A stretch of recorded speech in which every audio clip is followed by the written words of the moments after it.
Mercy Ridge, Arizona Territory, 1884.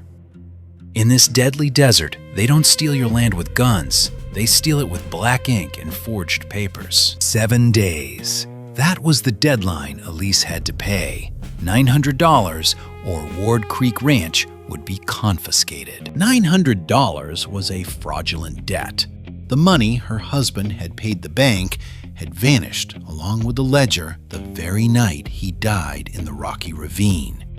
And now, those in the guise of the law were coming to clean up the last thing he left behind. "The land in Mercy Ridge is heavy, widow," Tate's hoarse voice rang out mockingly. "One woman can't carry it. Sign the papers before you have to dig another grave for yourself."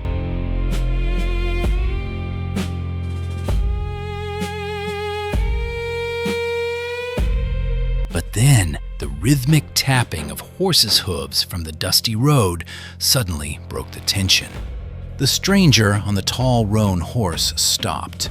No gun drawn, no words spoken. Under the red dust, Cal saw the clumsy tracks of the winch, the unusually deep hoofprints from a night of dragging fences, and the uprooted survey stake. The memory of a forged document that had cost his father his life surged within him. It was a torn piece of saddle leather, and on that piece of leather bore the imprint of the very stable controlled by these henchmen. The game of life and death at Mercy Ridge had only just begun.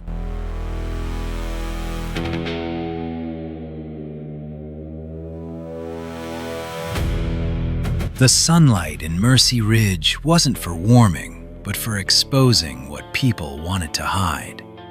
But in Sheriff Silas Kern's office, darkness reigned. 2 yellowed papers held death sentences. The first, Tate Crow, murdered a land surveyor. The second, with an exorbitant bounty, demanded the capture of Elise Ward, extortion, forgery, and illegal possession of documents. And the third, Cal carefully kept it in his jacket pocket, closest to his heart. "Tate is just a dirty hand helping me maintain order," Kern said evenly, exhaling smoke. "But the Ward widow, she's the real venomous snake who uses men's secrets to manipulate this town." Kern wanted Cal to believe Elise was the enemy, but Cal's eyes were reading a different story. A police chief had no reason to keep a cadastral map in his office instead of at the land office, especially a map that had just been redrawn in blood-red ink, exactly matching the section of barbed wire fence that had been removed that morning.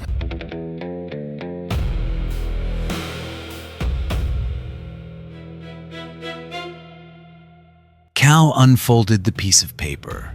Hastily written in charcoal revealed, "If you want to know who killed the surveyor, ask why the Ward Creek land deeds disappeared." Darkness fell as the perpetrators cleaned up the mess. Tate Crow was trying to burn the only evidence connecting him to the fence removal, the horses used for hauling. Amidst the chaos, Cal wasn't just a bounty hunter. He was a former scout who knew how to cling to a fragile life on the brink of death. Cal didn't shoot Tate in the heart. A bullet lodged in his forearm, knocking the gun to the dusty ground. Cal needed a confession. He needed to know who ordered the widow's land seizure, but the corrupt system at Mercy Ridge wouldn't allow anyone to speak.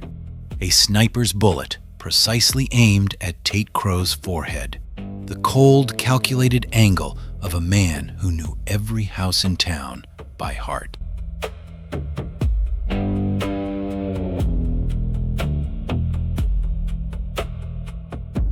In the dead man's pocket, Cal found the final instructions from the shadowy network.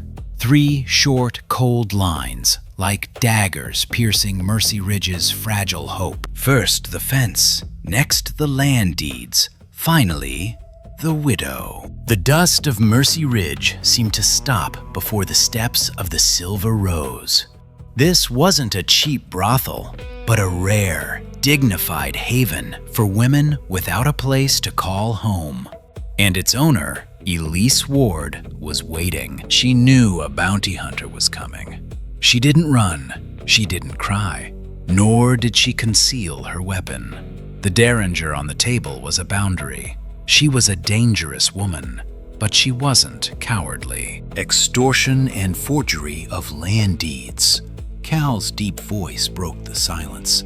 A reward of $1,000. Capture alive. Elise didn't blink. That verdict was fabricated, sir, simply because I was in possession of something Silas Kern coveted, the original debt ledger and my husband's letter to the land office.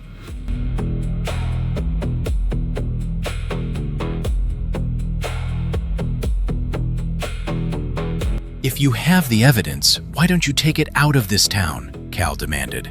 For the first time, a bitter glint flashed in Elise's eyes. Because the telegraph station is in Sheriff Kern's hands, because the road to Tucson is full of guns, and because any man who ever tried to help me vanished without a trace. He handcuffed her, but instead of dragging the widow out the front door to hand her over to the authorities, Cal pushed her toward the back door. He wanted to personally verify where the surveyor had been killed. Elise turned her head slightly, whispering a sentence that made him stop in his tracks. If you hand me over to jail tonight, tomorrow morning, Ward Creek Farm will forever cease to bear the Ward family name. They weaved through the rocky alleys behind the town. The desolate atmosphere of the desert seemed to strip away the rigid defenses of both of them. Amidst the sound of horses' hooves treading on gravel, Elise began to recount the circumstances of the death sentence hanging over her head. My husband Daniel realized the farm boundaries had been altered after the surveyors from Tucson arrived. Elise's voice broke in the night. He intended to take the original land title to verify it, but his carriage overturned and plunged to the bottom of the canyon. That very night, on the night of the funeral, the banker Harlan Voss showed up with a brand new ledger stating we owed $900. The original land title was gone.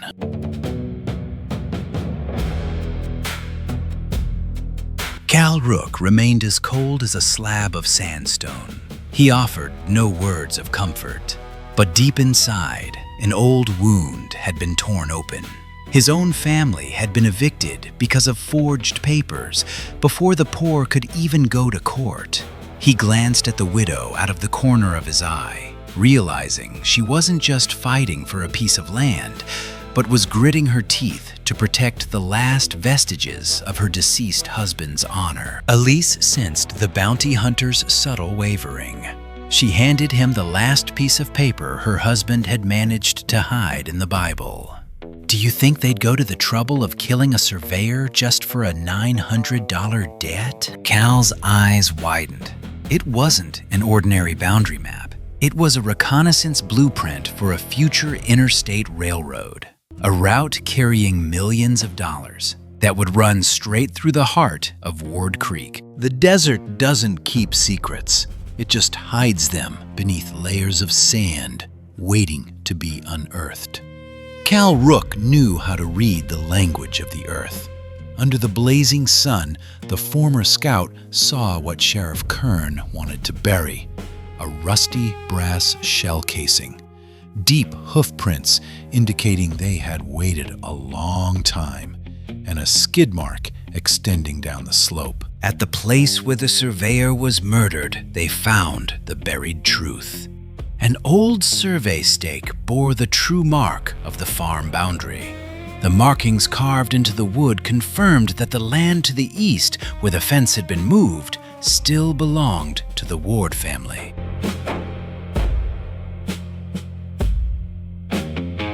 Cal was unaccustomed to caring. In the stifling heat of Arizona, he realized this woman was fearless, unafraid of getting her hands dirty, and certainly not going to sit and wait for someone to rescue her. Western romance didn't blossom from sweet words, but from a hastily torn piece of cloth used to stop the bleeding of his companion. Daniel Ward had a premonition of his death. The note contained only a single, hastily written line. "If I die, ask Mayor Pike who forced him to sign." Kern's henchmen hadn't come to abduct the widow. They had come to bury them both at the bottom of this canyon. Cal had a choice: leave her behind to survive as a ruthless hunter, or stay and face a hail of bullets. He turned, shielding Elise with his own body. The choice had been made. Elise wasn't a flower to be sheltered. Her 2 decisive shots struck the weak point of the canyon wall. The isolated boulder lost its momentum and slid down, unleashing a blinding landslide that blocked the pursuer's path and created a massive cloud of dust that concealed their escape. In the cold darkness of the mine, there was no room for pretense. The last vestiges of defense crumbled with each breath.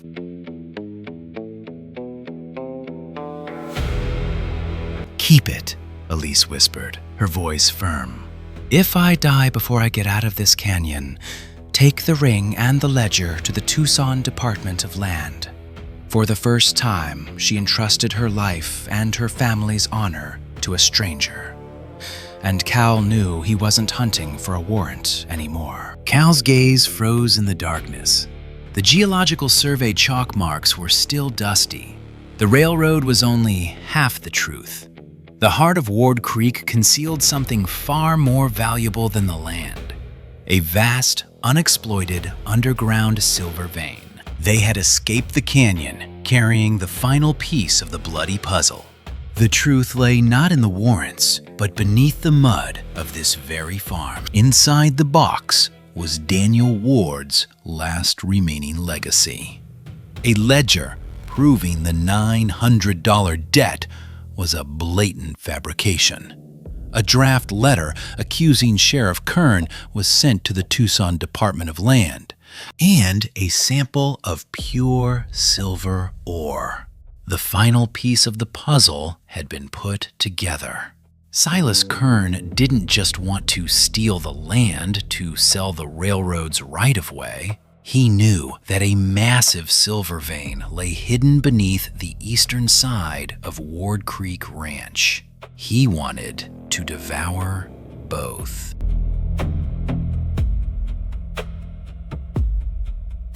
Cal Rook's objective shifted completely.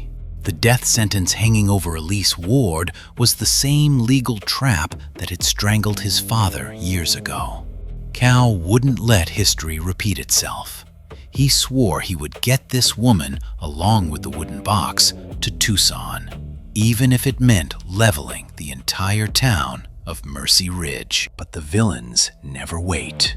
When they returned to the Silver Rose, once a refuge for abandoned women, it was now sealed off. They had already acted. Sheriff Kern declared Elise a fugitive. The bank immediately seized the boarding house to pay off her debts. If she fled now to save her own life, the other women would be homeless, and the Ward family's name would forever be tainted by fraud. Cal wanted to pull her back. He knew stepping into the light now was suicide. But Elise Ward wasn't born to hide. "I've kept silent long enough for them to call me a liar," she whispered. She wasn't just defending the land anymore. She was reclaiming her honor. In the land registry office, in the presence of those who had once turned their backs on her, Elise openly confronted the weak mayor. She demanded the original boundary register be opened.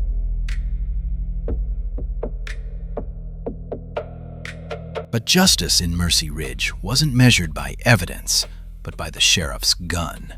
Kern immediately charged Elise with threatening a town official and falsifying documents. Her plan seemed to have completely fallen apart. Cal watched as the woman he wanted to protect was dragged into jail. He swallowed his anger, because the moment Elise was pulled away, the former detective's cold eyes caught a fatal detail. Mayor Pike had just hidden a cracked land registry seal, a seal that had been forcibly stamped onto a forged document in a panic. The puppet had exposed the Achilles heel of this entire rotten network. Jail wasn't a place for justice. In Mercy Ridge, it was a cage to confine those who dared speak the truth. Kern had disarmed Cal, holding him under the pretext of assisting in the investigation. He was free to weave his final web. A forged telegram was sent directly to the Tucson Department of Land. Elise Ward arrested for forgery. Bounty hunter Cal Rook accepted bribes, aiding the fugitive. Kern had just officially cut off their only legal lifeline. If Tucson believed the telegram, Ward Creek would be quietly auctioned off. The last copy of the ledger. Elise's voice was barely a whisper. I sewed it inside the red velvet curtains in the Silver Rose's living room. Kern stood outside the door, only catching glimpses of red curtains, but that was enough for a seasoned fox to sense danger.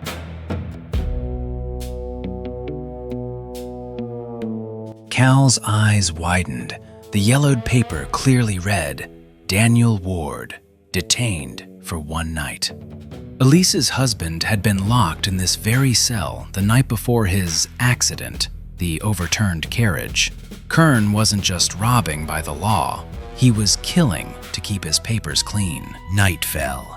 Kern's henchmen shed their guard posts. They disguised themselves as a frenzied mob, shouting demands to hang the swindler who had stolen the land from the farmers. Outside, death was knocking, but inside, Widow Ward wasn't waiting to die. They broke through the cell's defenses the moment the mob kicked down the front door. But as Cal tried to pull Elise out the back door, a horrifying sight met their eyes through the shattered window. Chief Kern had acted. He had burned the Silver Rose to destroy the ledger. Elise could flee into the desert right now. The darkness would shelter her. But if she left, the last remaining evidence would turn to dust. She chose to plunge into the flames.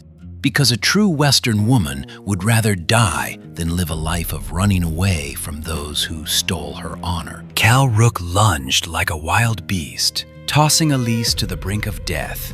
He wrapped her and the ledger in his thick canvas cloak and burst through the back door just as the entire second floor of the house collapsed.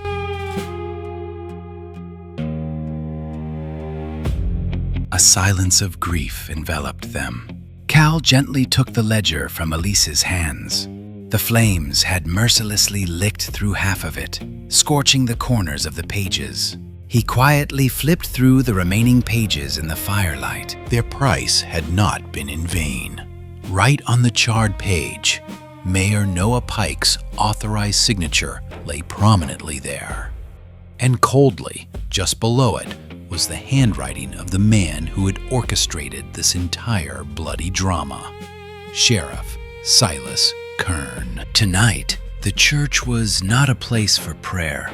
It was the last refuge of the weak, cornered. Her clothes were charred, her hands bleeding. But Elise Ward did not enter as a refugee. She walked to the pulpit like a soldier returned from the dead. I used to be silent. Elise's voice rang out, hoarse from the smoke and fire, yet as firm as cold steel.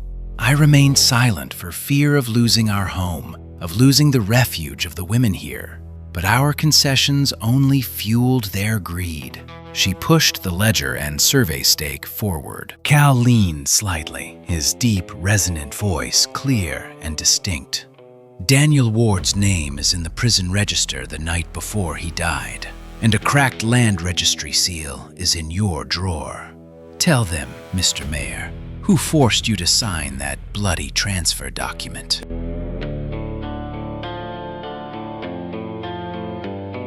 The truth, barely beginning to emerge, was extinguished by a gun.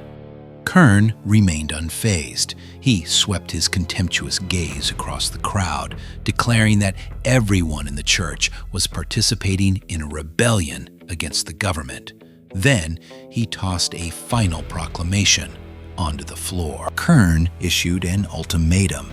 If Elise did not sign the papers relinquishing ownership before dawn, Ward Creek Farm would be auctioned off and razed to the ground. Dawn at Ward Creek brought no hope, only judgment. A sham auction was set up on the Ward family's land, a final humiliation for the widow. She could choose life. But this land was more than just property. It was her husband's blood, the sweat of her youth, her freedom and dignity. Elise broke her pen, tossing it to the dusty ground. The mask of the corrupt system was officially stripped away. Before dozens of enraged eyes, Silas Kern realized he was no longer the embodiment of law. He was merely a robber caught red-handed. A fit of madness ensued. Cal could have easily shot Kern through the heart, but if he did, Kern would die as a martyred sheriff, and the truth would be buried in excuses. Cal chose not to kill. He shot to take. Kern wildly swung his knife, the advantage shifting to the sheriff. But he forgot that in Ward Creek, Elise would never let anyone else fight for her.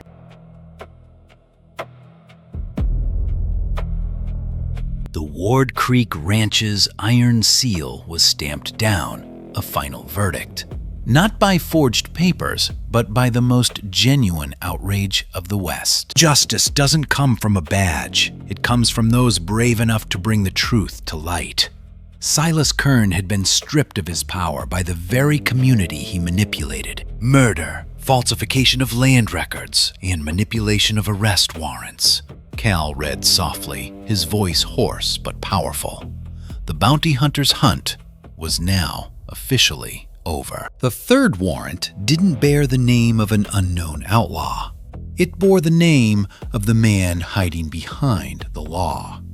Murder, extortion, falsification of land records, and conspiracy to seize property.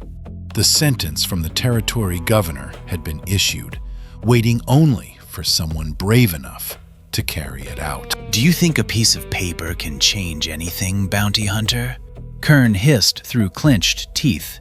The laws of Mercy Ridge are the ones I wrote myself. Cal tightened his grip on the knot, his voice deep but resonant in the silent space. The law doesn't reside on those tampered pages you confiscated. It only truly comes alive when someone dares to bring the truth out of this rotten town. But if Kern wasn't convicted in territorial court, others like him would come. Elise made the hardest decision of her life. She would go to Tucson to testify. That meant exposing her entire past, the secrets she had kept at the Silver Rose, and facing the judgment of society. Elise sacrificed her privacy to protect the land for the vulnerable, and Cal Rook was willing to abandon his selfish freedom to escort Kern with her to Tucson. Not for the reward, but because for the first time in years, he believed a land grab could be remedied by truth, not just blood. The wounds of the West never fully heal. They only scar over. A few days later, the eastern fence was pulled back into place. 30 cattle that had been driven away were returned to their stalls. What had once been an elegant inn was now just a pile of ashes. But Elise was not alone. The abandoned women stood by her side, building a new home for themselves. Ward Creek Farm now belonged not just to one family, but to an unyielding fortress. There was no wedding, no empty vows. The love of the West blossomed through their shared struggle, protecting each other's lives and dignity. The first time I saw this place, Elise smiled faintly, they moved my land in the shadows. Cal lifted the brim of his Stetson hat. His eyes met hers with empathy and pride. He replied, "Then this time, I will bring the truth into the sunlight."